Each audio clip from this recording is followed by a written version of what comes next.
আমার কথা শোনার জন্য আবারও আপনাদের ধন্যবাদ।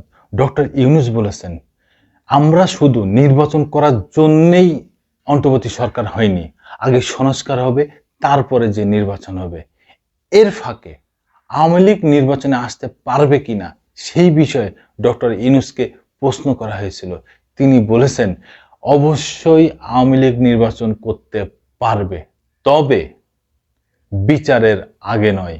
আওয়ামী লীগকে নির্বাচনে স্বাগত জানানো হবে, তবে বিচারের আগে নয়। ফ্যাসিস্ট সরকারের, ফ্যাসিস্ট হাসিনার আগে বিচার হবে, তারপরে যে নির্বাচনে আসতে পারবেন। নির্বাচনের তারিখ কবে ঘোষণা হবে এইটা বিষয়ে বলেছেন যে আগে সংস্কার হবে, তারপরে নির্বাচন। নির্বাচনের কথা কেন? আগে দেশটা, আমরা ক্ষমতা নিয়েছি দেশটা শুদ্ধ করার জন্য।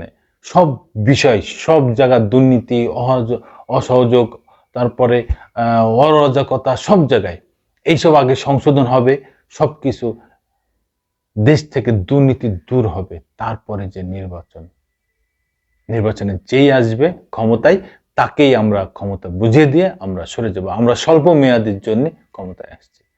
এই বিষয়ে ডক্টর ইউনূস কি বলছেন? বিচারের পরে আওয়ামী লীগকে নির্বাচনে স্বাগত জানানো হবে। ডক্টর মোহাম্মদ ইউনূস টাইম ম্যাগাজিনকে দেয়া দীর্ঘ এক সাক্ষাৎকারটি এখানে তুলে ধরেছেন বিবিসি নিউজ।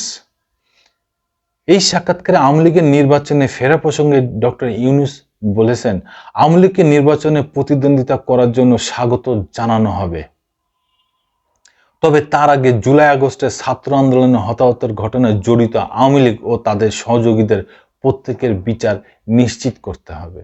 তাদের জবাবদিহিতার আওতায় আনা হবে। বিচারে অপরাধী প্রমাণিত না হলে তারা নির্বাচনে অংশগ্রহণের অধিকার পাবেন। শেখ হাসিনা ভারতে আশ্রয়ের বিষয়ে 84 বছর বয়সী ডক্টর ইউনূস টাইম ম্যাগাজিনকে বলেন, তিনি ভারতে আশ্রয় নিয়ে আবার কথাও বলছেন। এটা আমাদের জন্য অনেক সমস্যার কারণ হয়ে দাঁড়িয়েছে। তিনি ভারতে বসে সরকারের উপদেষ্টাদের বিরুদ্ধে অপপ্রচার চালিয়ে যাচ্ছেন। সহিংসতার জেরে শেখ হাসিনার বিরুদ্ধে দায়ের করা মামলার প্রেক্ষিতে তিনি শেখ হাসিনাকে বাংলাদেশে ফেরত চেয়েছেন। যদিও কেউ বিশ্বাস করে না যে ভারতের প্রধানমন্ত্রী নরেন্দ্র মোদী তাতে রাজি হবেন। বিদেশে আওয়ামী লীগের $1000 কোটি পাচারের অর্থ উদ্ধারে কাজ করবেন বলে টাইম ম্যাগাজিনকে জানিয়েছেন ডক্টর ইউনূস। এছাড়া দেশকে পুনর্গঠিত করার অঙ্গীকার জানিয়ে তিনি বলেন, দেশে 6 দফা সংস্কার প্রক্রিয়া চলছে, যেখানে নির্বাচনী ব্যবস্থা, পুলিশ প্রশাসন, বিচার ব্যবস্থা, দুর্নীতি দমন কমিশন, সরকারি প্রশাসন এবং জাতীয় সংবিধানকে কেন্দ্র করে কাজ করা হচ্ছে বলে তিনি জানান। প্রতিবেদনে বলা হয়, গেল অনেকগুলো বছর খালেদা জিয়ার জীবন বলতে ছিল কারাগার, বাসা, হাসপাতাল। এই ছকের বাইরে দীর্ঘদিন পর বৃহস্পতিবার রাষ্ট্রমঞ্চে দেখা গেল তাকে ধন্যবাদ জানিয়েছেন এবং তাকে সেনাবাহিনীর যে সশস্ত্র বাহিনীর যেই অনুষ্ঠান, সেই অনুষ্ঠানে আসাতে তিনি গর্বিত বোধ করেছেন। এক যুগ পর সশস্ত্র বাহিনী দিবসে সেনাকুঞ্জ অনুষ্ঠানে যোগ দিয়েছেন সাবেক প্রধানমন্ত্রী, অন্তর্বর্তী সরকারের প্রধান উপদেষ্টা ডক্টর মোহাম্মদ ইউনূসও যোগ দেন এই অনুষ্ঠানে। তারা দুজন কুশল বিনিময় করেন, পাশাপাশি বসে কথা বলেন। ছাত্র আন্দোলনের নেতা উপদেষ্টা পরিষদের সদস্য নাহিদ ইসলাম, মাহফুজ আলম ও আসিফ মাহমুদও খালেদা জিয়ার সঙ্গে কুশল বিনিময় করেছেন। সে হাসিনা কোথায়? এখন তো সবাই বাংলাদেশে, শুধুমাত্র হাসিনা নেই বাংলাদেশে। আর তার দোসররা, তার এমপি সভা, তার মন্ত্রিসভা, যারা বাংলাদেশকে ইউরোপ আমেরিকা বানিয়ে এনেছেন, তারা এখন এই বাংলাদেশে নেই। বাংলাদেশে আছেন তাহলে এই ফকির মিসকিন, এই জনগণরা, যাদের টাকা পয়সা লুটপাট করে বিদেশে নিয়ে চলে গেছেন, তারাও চলে গেছেন বিদেশে।